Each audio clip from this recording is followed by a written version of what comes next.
अस्सलाम वालेकुम। तमाम सुनने वालों को, जो भी ये वीडियो देख रहा हो, कुछ मौजू ऐसे हैं जिन पे मैं बात करना चाहता हूँ। आई होप मेरी आवाज़ आप लोगों को बिल्कुल सही आ रही होगी। आज आज के दिन एक बड़ा ही अफसोसनाक वाक़या पेश आया।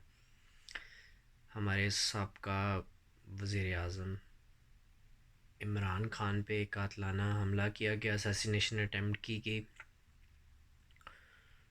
जिसकी पाकिस्तान क्या पूरी दुनिया के अंदर हर इंसान मजम्मत कर रहा है। मैं ख़ुद दिल की गहराइयों से इस वाक़े की मजम्मत करता हूँ कि इस तरह की जो हरकतें और जो एक्टिविटीज़ हो रही हैं, ये नहीं होनी चाहिए। ये गलत रवायात हैं।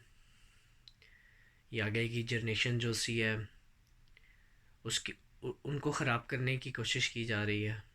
ठीक है, हमने पास में असैसिनेशन अटैम्प्ट्स में हमने बेनज़ीर को देखा, उन्हें किस तरह असैसिनेट किया गया लियाकत बाग में 27 दिसंबर 2007 में। तो मेरा जो बात करने का मौजू बेसिकली ये है कि हम अपने पास से बिल्कुल भी कुछ सीख नहीं रहे। हम मसाइल हमें पता है, प्रॉब्लम्स जो सी हैं, हमें इश्यूज़ को पता है कि क्या इश्यूज़ हैं, लेकिन उसकी जो से सॉल्यूशंस हैं उस पर कोई डिस्कशंस नहीं हो रही हैं, उस पर कोई काम नहीं हो रहा।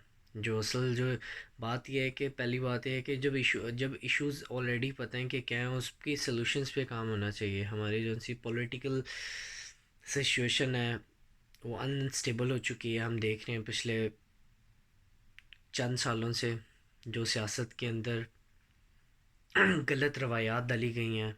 मैं किसी मैं किसी बाइसनेस को शो नहीं करूँगा, ना ही करना चाहता हूँ। डिफरेंट्स हर पॉलिटिकल पार्टी की तरफ से कोई ना कोई ऐसी रवायत डाली गई है जो इंतशार की तरफ लेके जा रही है। अब उस इंतशार गुफ्तगू जो हमारे सियासतदानों की तरफ से की जाती है, उसका नुकसान क्या है, जो आने वाली जनरेशन है उसके माइंडसेट बनता जा रहा है। हम जो सी लीडरशिप होती है उसका बहुत ज़्यादा इम्पोर्टेंट रोल होता है कि उसको अपने अल्फाज का चुनाव बेहतर तरीके से करना चाहिए, ताकि जो सा उसका इन्फ्लुएंस है वो रहे। उसका इन्फ्लुएंस आवाम पे पड़ता है, उसका इम्पेक्ट आवाम पे पड़ता है। तो इट्स रिस्पॉन्सिबिलिटी है लीडरशिप्स की कि वो अपने जो ज़ुबान है उसका इस्तेमाल सही तरीके से करें, ताकि जो सी आने वाली जनरेशन है, जो हम जनरेशन है, हमसे जो से छोटे, हमसे जो हमारे आगे भी जो जनरेशन आ रही है उस पे जो नेगेटिव इम्पेक्ट ना पड़े। ताकि अगर नेगेटिव इम्पेक्ट पड़ेगा तो इंतशार में आ जाएगा मुल्क। हमें कुछ प्रोपागेंडास किए जा रहे हैं लोगों के माइंडसेट के अंदर। कभी क्या कहा जाता है कि कभी इस हुकूमत ने ये कर दिया, फ़ौरन साजिश है। मतलब इस आज के दिन इस वाक़े पे मैं मतलब कुछ भी इस तरह की बात नहीं करना चाहता, लेकिन द थिंग इज़ हमें सॉल्यूशंस पे बैठना चाहिए। हमने पाकिस्तान के बारे में सोचना है। वो किस तरह हम सोचेंगे, किस तरह हम उसको आगे लेके जाएंगे, हमें तमाम पॉलिटिकल पार्टीज़ को साथ बैठना चाहिए। मुल्क के बारे में सोचना चाहिए, मुल्क को आगे कैसे बढ़ाना है। अपनी ईगोज़, अपने पास्ट को छोड़ना पड़ेगा। जो भी हुकूमत आए, पॉलिटिकल विक्टिमाइजेशन जो सी है, मैं उसकी मुखालफत करता हूँ। वो जो भी गवर्नमेंट आती है, पॉलिटिकल विक्टिमाइजेशन जो सी है वो सही नहीं है। अगर पिछली हुकूमत ने कुछ गलत किया इस तरह का, तो आपको वो चीज़ नहीं करनी है। आपको अपने रवैये बेहतर करके आवाम पे इन्फ्लुएंस डालना है कि मतलब कौन बेहतर कर रहा है। मतलब ये रेस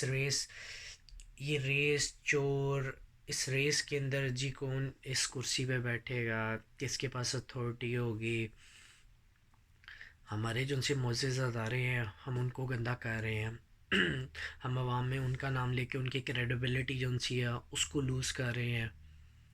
तो इन सारी चीज़ों को देखना पड़ेगा।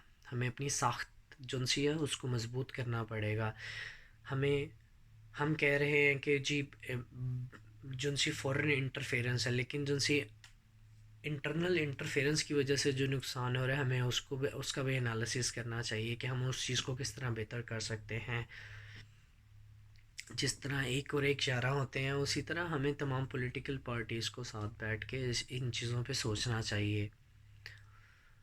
हमने अपने रिप्रेजेंटेटर्स जो उनसे हैं उनको क्यों क्यों सिलेक्ट किया लेजिस्लेशन के लिए, था कि मुल्क के अंदर बेहतरी आ सके। लेकिन हम पार्लियामेंट सेनेट देख रहे हैं कि वो किस तरफ जा रहा है, इंतशार की तरफ चीज़ें जा रही हैं, आवाम के बारे में नहीं सोचा जा रहा, किसी और जंग की तरफ ही ये चीज़ें जा रही हैं। पिछले लेट्स सपोज हम पिछले कुछ दिनों के अंदर कितनी हलाकतें हुई हैं due to long march protest. यह आईनी हक है हर पॉलिटिकल पार्टी का, हर इंसान का, हर, लेकिन उसकी वजह से जो कौमी चीज़ों को, कौमी अमलाक को जो नुकसान पहुंच रहा है, लोगों की ज़िंदगी जो सी अजीरन बनाई जा रही है, उसको भी सोचना चाहिए। लीडरशिप को इन चीज़ों का भी सोचना चाहिए। अपनी ईगोज़ को साइड पे रखना चाहिए। हर पॉलिटिकल पार्टी को, गलतियां हर पॉलिटिकल पार्टी से होती हैं, पिछले पास में भी होती आई हैं। आप इस चीज़ गलतियों को सुधारना सबसे सही चीज़ है। कंस्ट्रक्टिव क्रिटिसिज्म जो सा अगर कोई कर रहा है तो उस पर फोकस करना चाहिए। हमने रिसेंटली 50 डेज़ के अंदर हमने तीसरा प्राइम मिनिस्टर देख लिया यूके का। तो मतलब अनस्टेबिलिटी जो सी है वो पूरी दुनिया के अंदर है, डिफरेंट मुल्कों के अंदर डिफरेंट तरह की है, लेकिन बीइंग अ पाकिस्तानी ये चीज़ें हर्ट करती हैं। आप सोचते हो, आप करंट अफेयर्स पे फोकस करते हो, वो चीज़ें आपको हर्ट करती हैं डे बाय डे। हम किस तरफ जा रहे हैं, हम इंसान के पास अल्फाज नहीं है उस चीज़ को बयान करने के लिए। मेरे पास अल्फाज नहीं है, हर इंसान दुखी है इस चीज़ को लेके। तो हमें इस्लाह करने की ज़रूरत है। जो भी मेरी ये बात सुने, लेकिन हमें एनालिसिस करना चाहिए चीज़ों का और बेहतरी के लिए दुआ करनी चाहिए। नाउमीदी वैसे भी कुफर है, तो हमें पुरुम्मीद रहना चाहिए कि हम चीज़ें बेहतर होंगी इंशाल्लाह। लेकिन with the passage of time, क्योंकि हमारी डेमोक्रेसी जो सी है उसको भी इतना ज़्यादा टाइम नहीं हुआ कि वो टर्म बाय टर्म आगे जा रही हो। It's like a new born baby, इसको टाइम लगेगा इसको मैच्योर होते होते। लेकिन हमें इस्लाह करने की ज़रूरत है, अपने गिरेबान में झांकने की ज़रूरत है। बहुत शुक्रिया।